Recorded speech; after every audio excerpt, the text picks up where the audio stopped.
Hello friends, स्वागत है आपका अपने यूट्यूब चैनल दीकू स्टॉक बीज में। तो आज हम देखेंगे फार्मा सेक्टर का स्टॉक नटको फार्मा। ठीक है, सबसे पहले हम इसका चार्ट देखते हैं, उसके बाद हम जाएंगे इसके फंडामेंटल्स पे। तो यहाँ पे अगर आप देखते हैं तो एक टाइप का ये साइक्लिक स्टॉक यहाँ से लग रहा है।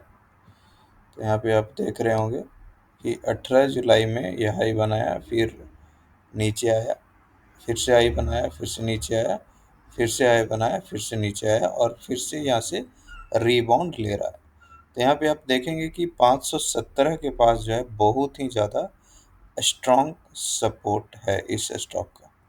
ठीक है, अब इसका डेली चार्ट अगर हम देखेंगे तो ये काफ़ी अच्छा एक पैटर्न बना रहा है। यहाँ पे आप देखेंगे एक अच्छा खासा कैरेक्ट लगभग 50% करेक्ट हुआ है और यहाँ पे स्ट्रॉन्ग सपोर्ट है 750 के आसपास और यहाँ से वापस ये रीबाउंड करने का ट्राई कर रहे हैं। ठीक है, तो अगर चार्ट वाइज देखेंगे यहाँ पे तो काफ़ी अच्छा लग रहा है। मीडियम टू शॉर्ट टर्म के लिए अगेन ये लर्निंग पर्पस के लिए है, कोई रिकमेंडेशन नहीं है, आप सोच समझ कर इन्वेस्ट करें। ठीक है, इसमें अगर हम एक और इसका RSI की बात करें तो ये भी जो है 50 के ऊपर है और यहाँ पे आप देख रहे हैं RSI भी धीरे धीरे अप ट्रेंड फॉर्म हो रहा है। अब हम देखते हैं कि यहाँ पे इतना जो बड़ा फॉल आया है वो क्यों आया है।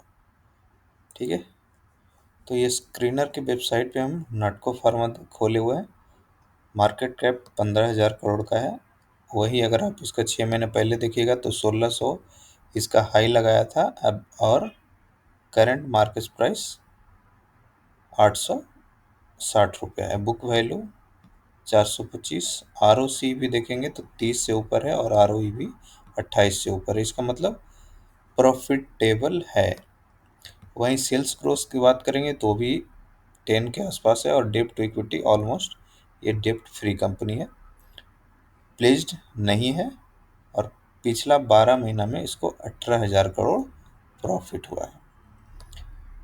ठीक है, तो अभी हम इसका देखते हैं आपको डिटेल्स में क्या है। सेल्स की बात करेंगे तो देखेंगे यहाँ पे दिसंबर में जो है सेल्स 475 करोड़ मार था और यही वजह है कि स्टॉक काफ़ी करेक्ट हुआ है।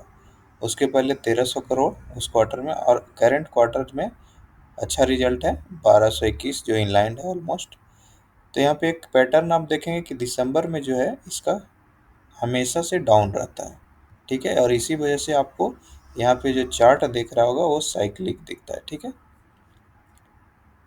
तो यहाँ पे अगर हम देखेंगे इसका सेल्स ग्रोथ की बात करेंगे तो यहाँ पे -37% था और ये वापस रिबाउंड हो गया है इस क्वार्टर में, जो करंट क्वार्टर का रिजल्ट आया है।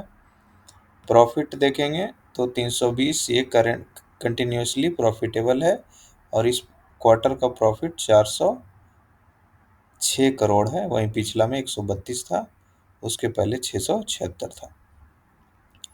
पिछला आपका देखेंगे तो पिछले के पिछले क्वार्टर में 17% टैक्स दिया है, यहाँ पे 20% टैक्स दिया है। उसके बाद भी आपको 400, तो ऑलमोस्ट इन लाइन है अपने हर बार का क्वार्टरली रिजल्ट से। ठीक है, ईयर और ईयर ग्रोथ अगर देखेंगे तो वो भी 10% के आसपास है। ऑपरेटिंग प्रॉफिट काफ़ी अच्छा है और दूसरे सोर्स से 354 करोड़ का इस क्वार्टर में प्रॉफिट दिखाया गया। तो ओवरऑल ये हाईएस्ट एवर प्रॉफिट है इस ईयर का। ठीक है, यहाँ पे अगर आप देखेंगे रिजर्व, तो रिजर्व काफ़ी इंक्रीज हुआ है जो कि ग्रोथ के लिए यूज करेगा कंपनी मोस्टली। 7,500 करोड़ का इसका रिजर्व है, पहले 6,000 करोड़ से भी कम था। वर्क इन प्रोग्रेस देखेंगे तो ये भी जो CIP होता है, वर्क इन प्रोग्रेस, जहाँ से लैब हो गया, कंपनी हो गया, तो पहले था 24,900, अभी ये बढ़ गया है 2,700 करोड़ के आसपास और अभी और ऐड होगा। तो कैपेसिटी एक्सपेंशन का भी प्लान कंपनी का है। इन्वेस्टमेंट की बात करेंगे तो इन्वेस्टमेंट भी बढ़ा है। ठीक है, 539 करोड़, अभी इस बार 474 करोड़ है। यही वजह है कि आपको अदर सोर्सों से इनकम भी दिख रहा है। बोरोइंग की बात करेंगे, बोरोइंग कम किया गया है। ठीक है, अब हम चलते हैं इम्पोर्टेंट इसका जो शेयर होल्डिंग पैटर्न है। प्रमोटर के पास ऑलमोस्ट 50% है, एफआईआई थोड़ा सा बेचा है और डीआईए ने यहाँ पे स्टेक इंक्रीज करना शुरू किया है।